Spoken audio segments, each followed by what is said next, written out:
ainda bom dia.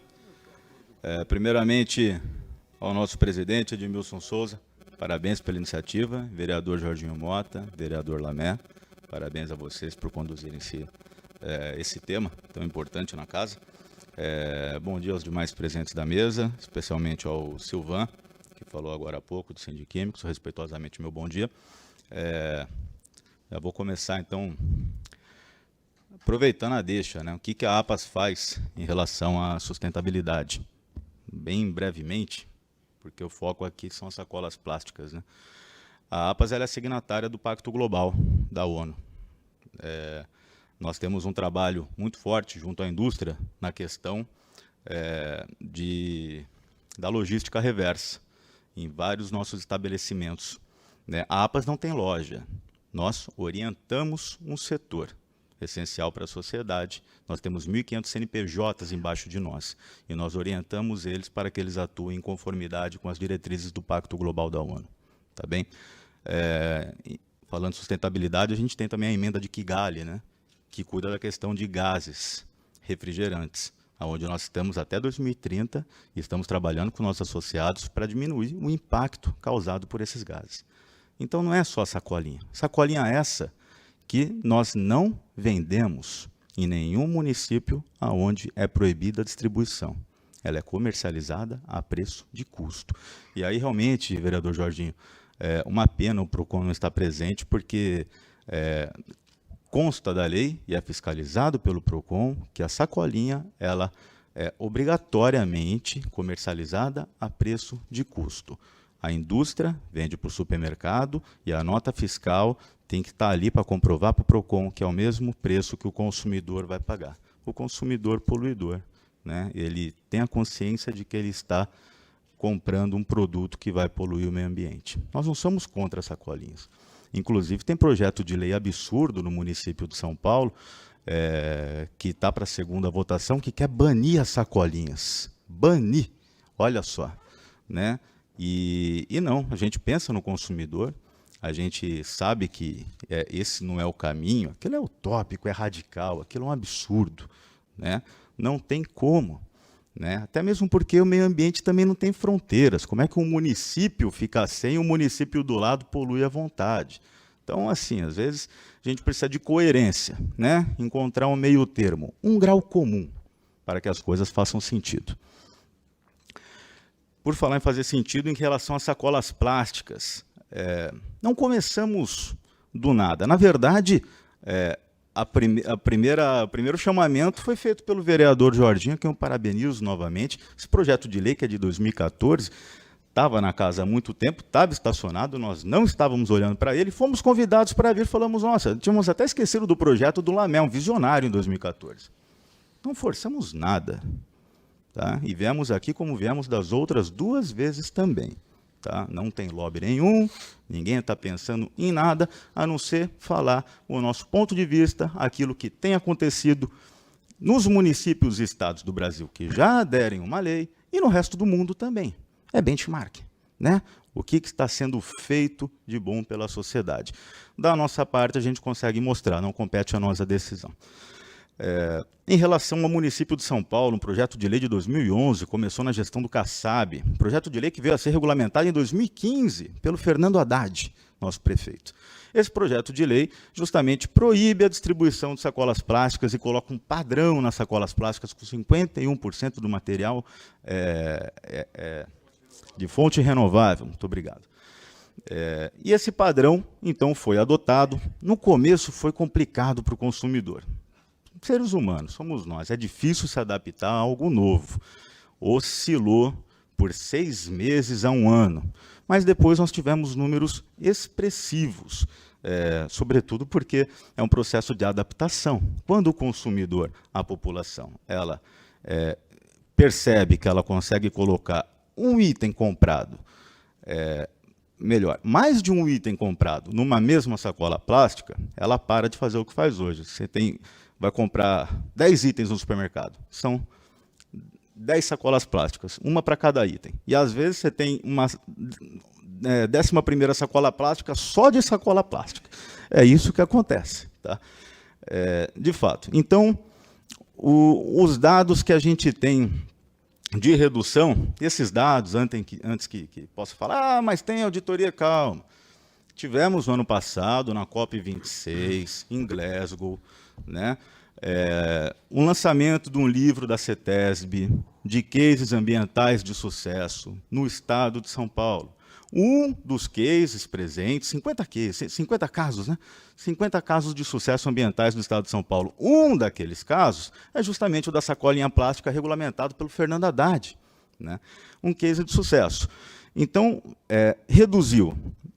Depois dessa oscilação, né? Quando a população percebeu que cabiam 10 itens dentro de uma sacolinha plástica, se acostumou a isso, nós tivemos uma redução anual, tá, de 21 mil toneladas de CO2 desperdiçadas na atmosfera.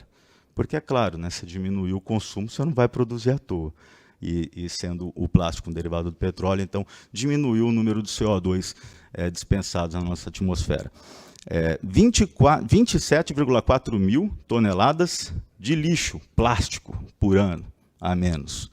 Talvez por isso a gente tenha ali uma parte do Rio Pinheiros, quase a sua totalidade, já ficando num nível minimamente aceitado para classificar como poluição, porque esses rios são mortos, nem classificados como rio poluídos eles são, mas o Pinheiros está mudando, talvez por conta disso. Poderia ser melhor se os municípios do entorno fizessem a sua parte. Municípios como a região metropolitana, o ABC, Guarulhos, Osasco.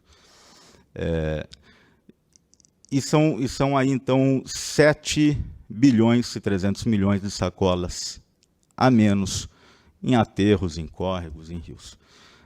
Esses daí são os dados do case ambiental apresentado pela CETESB.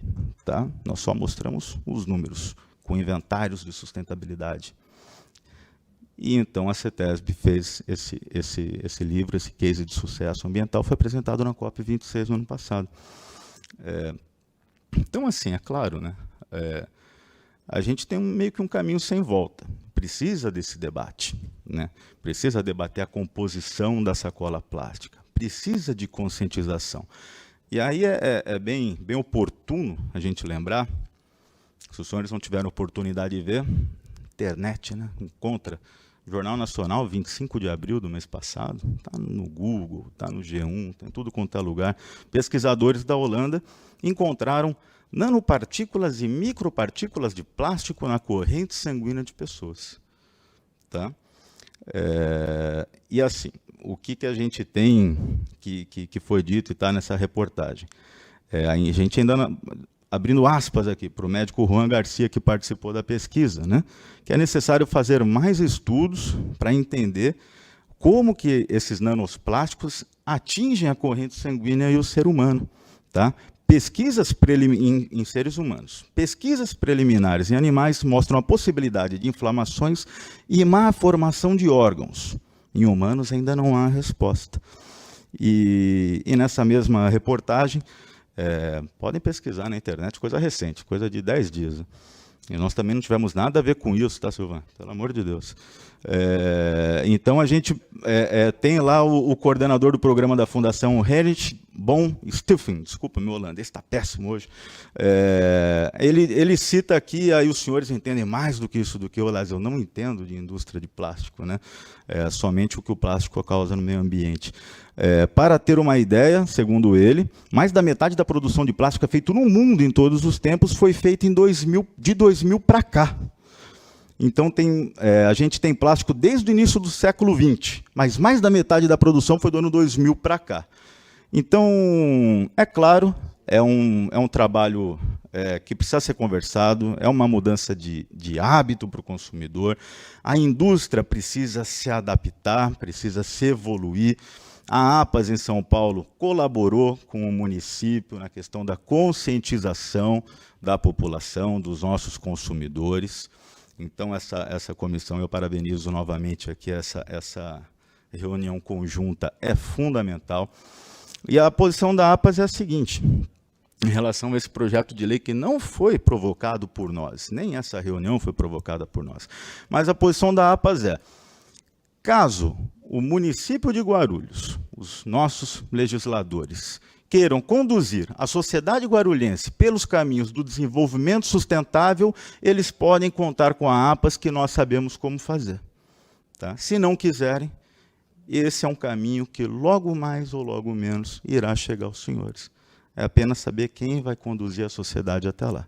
E nós estamos à disposição, parabenizamos novamente todos os senhores e muito obrigado, um bom dia, agora uma boa tarde a todos. Boa tarde a todos já, em nome da presidência da mesa, eu já parabenizo, ou melhor, cumprimento a todos. Deixa eu melhorar isso aqui. Eu sou o Thiago Pietrobon, eu sou biólogo, eu venho acompanhando o trabalho da Comissão de Meio Ambiente da APAS desde a época, como foi colocado, desde a época lá de Jundiaí, das primeiras campanhas. Ontem mesmo estava falando com a Gisele sobre a questão de Brasília e tudo mais. Então, muito rapidamente, não vou usar nem os 5 minutos. A ideia é falar um pouco das impressões que eu tive. Eu acho que muita coisa foi lançada assim, ao vento, aqui muitas palavras foram colocadas, às vezes até para incitar alguma certa discussão e tudo mais. Por meio dessa comissão, desse Comitê de Meio Ambiente da APAS, a gente vem trabalhando, sim, uma série de questões. Nós participamos dessa discussão da ABNT, porque realmente acreditamos que é um caminho possível a fechar esse caminho da economia circular e tudo mais, é algo que vai viabilizar muito isso. Do ponto de vista de logística reversa, a gente tem sim, inclusive, acordos com a CETESB também, lembrando que a APAS ela trabalha na esfera estadual, por isso que a gente vem sempre falando muito em CETESB, porque representa o Estado de São Paulo.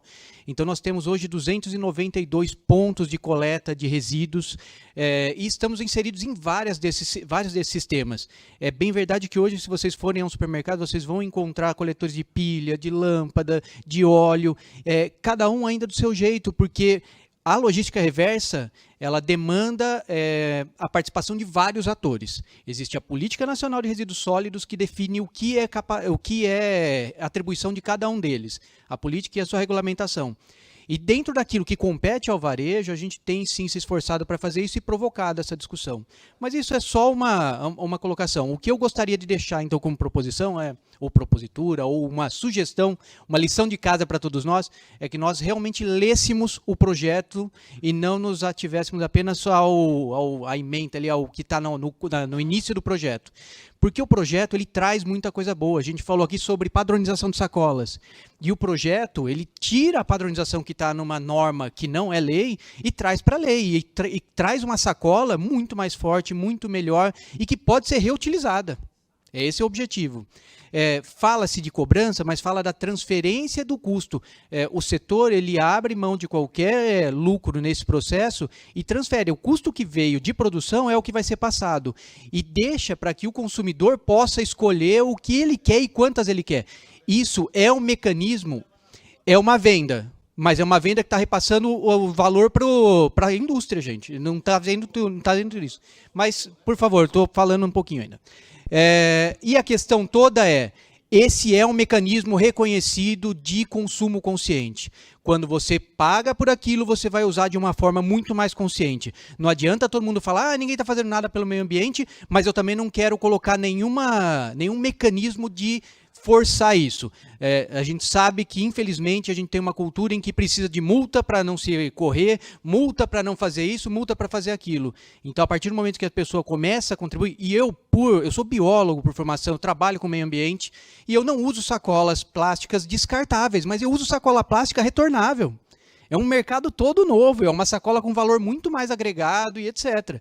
Que pode ser utilizado. E quando eu uso uma sacola retornável, apesar de não estar pagando, ou melhor, não estar usando a descartável, eu estou pagando por ela hoje. Porque está embutido no custo, assim como o custo da energia e tudo mais. A partir do momento que eu vou ter a opção de escolher, se eu quiser uma sacola, se eu quiser 10, cada um vai pagar a sua. Mas eram só alguns detalhes, de verdade mesmo, sem alongar. O objetivo nosso é ler o projeto, assim, porque tem muitas informações interessantes. Até do ponto de vista, apesar do PROCON não estar aqui, mas a gente tem a Comissão de Defesa do Consumidor, o projeto ele traz aspectos de defesa do consumidor. A gente tem alguns meses de adaptação, a distribuição gratuita das primeiras sacolas, toda uma regularização de como comunicar.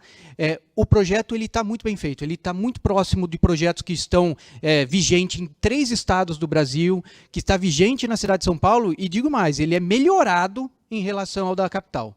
Ele trouxe aspectos novos e melhorados. Muito obrigado.